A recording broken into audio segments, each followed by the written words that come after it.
All right, so I just wrapped up a passenger side rear shock relocation. Man, it's a mouthful. And I just thought I would share it in case somebody else wants to do something similar.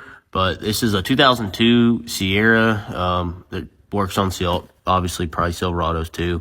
Just depending on what year you have. The factory rear shock is mounted in front of the axle, and I wanted to relocate it to the rear just for better handling, and I'm gonna end up putting a rear sway bar on here, so it was kind of in the way. So just some quick notes. The factory lower shock mount mounts, kind of right in here. I just cut that off, ground it down, and painted the back of the axle. Your upper shock mount, oh gosh, camera's going crazy.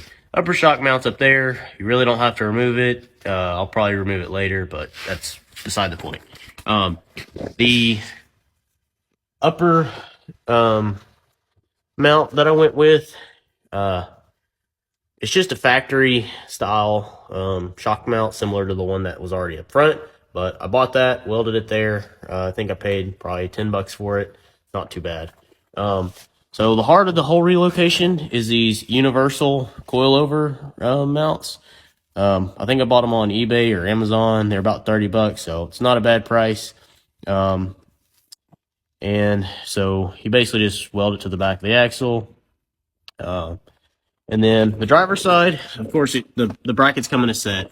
It wouldn't really make sense to have, two different style lower shock mounts.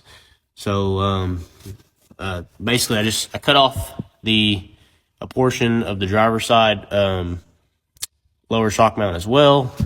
You will reuse the upper mount, so there's no need to worry about that. A few notes. You can't completely cut off the driver's side mount because your parking brake cable and your metal brake line, they kind of bolt to the side of the shock mount just to keep them secure. So I ended up just cutting, right below the bolt hole.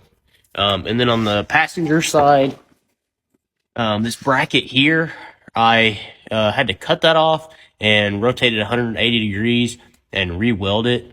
Again, the parking brake cable and the metal brake line is just to get those out of the way. The factory position of it, the bolt hole's here, and it just kind of would run into the bracket. So just flipping it and doing that works great. And then, here's kind of the finished result. Both shocks are located behind the axle.